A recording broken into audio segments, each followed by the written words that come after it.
We're going to start in Ukraine, where Russian shelling has caused a huge fire at a chemical plant in Severodonetsk, where there are reports also of non-stop street fighting. The Times reporter Askold Krushelnycky is in Dnipro this morning. Good morning, Askold. Good morning. The region then where there's been a huge fire at a chemical plant is in the Donbass area, and this particular city has become the focal point of Russia's efforts to advance in eastern Ukraine. How significant is this, what's happening on the ground here? Well, the city of Severodonetsk is a place that, as we know, the Russians have been desperate to capture for weeks now. And the Ukrainian side, which has been seemingly on the brink of losing, having to retreat from there completely, keeps counter-attacking.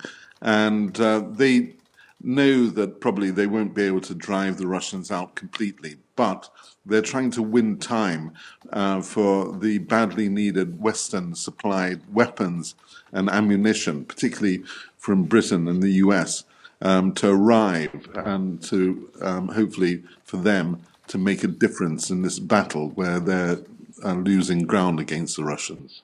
Hundreds of civilians are reported to be sheltering at the plant. Do we know anything about injury or fatality at all after this huge fire? Not yet.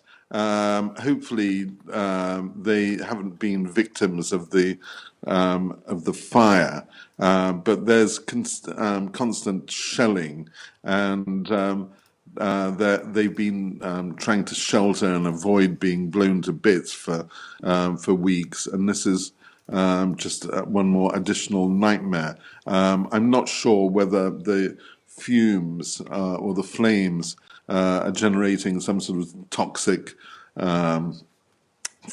fumes at the place. I think if they were, there would have been a statement to that effect. The area where it's happened is a huge industrial complex. The whole town of Severodonetsk was a huge Soviet-era industrial complex with chemical plants, with refineries, oil refineries, which I think that was already blown up weeks ago, and ammonia plant.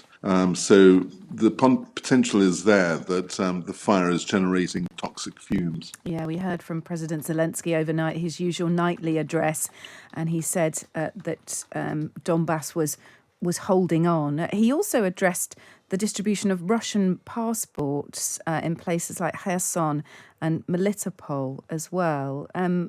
Give us some detail on that. There were lots of reports yesterday that Russian passports were being given out to civilians there. This is what they've done before in areas that they want to then later have a sham referendum whether to declare these statelets that nobody recognizes or to be annexed by Russia.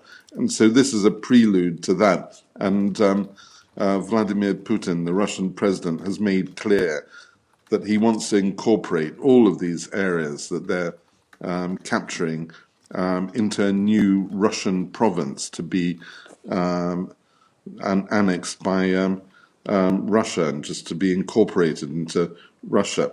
And there are reports that that they've tried to give out something like 800,000 passports, but many people have just simply refused. One Ukrainian source said that only 23 people in Kherson had taken these passports.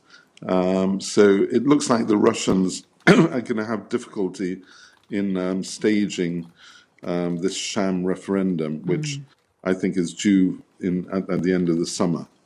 And Zelensky seems to have condemned people trying to get a Russian passport. It looked not like a queue to get a passport, he said, but an attempt to get a ticket to flee. Very demonstrative.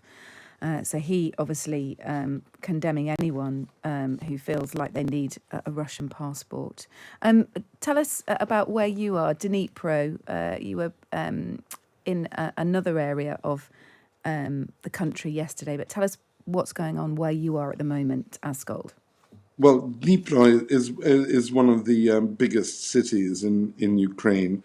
It takes its name because it's on the Dnipro River, the main river that bisects Ukraine. It used to be in Soviet times a place where they built weapons, including some of the biggest rocket stages for big nuclear intercontinental ballistic missiles.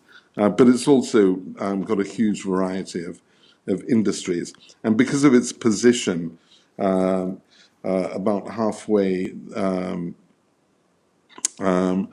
in the middle of the country, it's become a hub for refugees fleeing from the fighting in the east, who get settled here, are checked out medically, and then given time to move further away. And it's also a hub for humanitarian and military aid going to the front in the east of the country, and also many of the seriously wounded soldiers.